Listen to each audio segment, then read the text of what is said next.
दोस्तों, लोकसभा चुनाव के नतीजे आ चुके हैं। भले ही बीजेपी पूर्ण बहुमत से सरकार बनाने में इस बार विफल हो गई, पर बीजेपी के एनडीए अलायंस ने 292 सीटों के साथ पूर्ण बहुमत से जीत दर्ज कर ली है।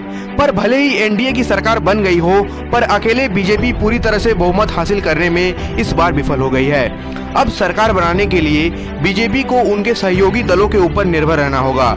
एनडीए में सहयोगी नीतीश कुमार की पार्टी जेडीयू ने 12 सीटों पर जीत दर्ज कर ली है, तो वहीं चंद्रबाबू नायडू की टीडीपी ने 16 सीटों पर जीत दर्ज कर ली है। पर ये दोनों दल किसी समय बीजेपी की ओपोजिशन पार्टी के तौर पर थे। चंद्रबाबू नायडू को अगर छोड़ भी दिया जाए, पर नीतीश कुमार का इतिहास इस खेमे से उस खेमे में जाने के लिए फेमस है। नमस्कार दोस्तों, आज के इस एपिसोड में हम जानेंगे कि अगर नीतीश कुमार पलट भी जाते हैं तो क्या बीजेपी और एनडीए अपने दम पर सरकार बना पाएगी या फिर नरेंद्र मोदी जी को इस्तीफा देना होगा।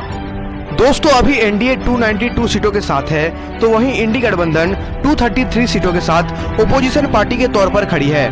सरकार बनाने के लिए किसी भी दल या अलायंस को 272 सीटों की जरूरत होती है। इस हिसाब से देखा जाए तो बीजेपी की एनडीए अलायंस बहुमत के साथ सरकार बनाने में सफल होती नजर आ रही है। पर चुनौती इस बात पर है कि नीतीश कुमार का पॉलिटिकल करियर इस पार्टी से उस पार्टी पर जाने के लिए पूरे भारत में फेमस है।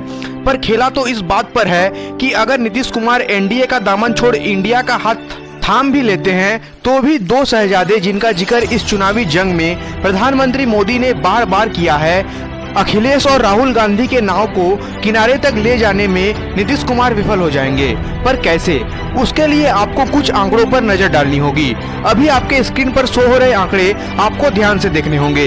अभी एनडीए के पास 292 सीटें हैं, जिसमें से BJP 242, JDU 12, LJP 5, Shivsena 7, TDP 16, HAM 1, NCP 1, AJSU 1, JDS 3, JSP 2, ऐसे करके सारे आंकड़े हैं। अगर नीतीश कुमार की जेडीयू पाला बदल भी लेती है, फिर भी एनडीए 280 सीटों के साथ बहुमत के साथ खड़ी होगी। और अगर चंद्रबाबू नायडू और नीतीश कुमार दोनों ही पाला बदल कर इंडी गठबंधन में शामिल हो जाते हैं, तो नीतीश की 12 और चंद्रबाबू की 16 मिलकर इन दोनों के 28 सीट होंगे और इंडी गठबंधन के पास 233 सीट मिलाकर 261 ही होते हैं। और बहुमत के लिए 272 का जादुई आंकड़ा चाहिए, जो इनके पास नहीं होगी।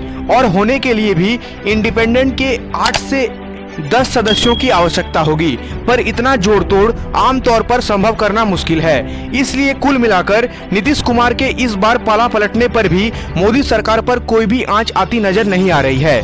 तो इसी के साथ दोस्तों, अपना ढेर सारा ख्याल रखें और कैसा लगा आपको हमारा ये आज का विश्लेषण हमें कमेंट करके जरूर बताएं। और अगर आपने अभी तक हमारे चैनल को सब्सक्राइब और वीडियो को लाइक नहीं किया है तो जरूर कर दें, ताकि इस तरह की वीडियो आपको मिलती रहे।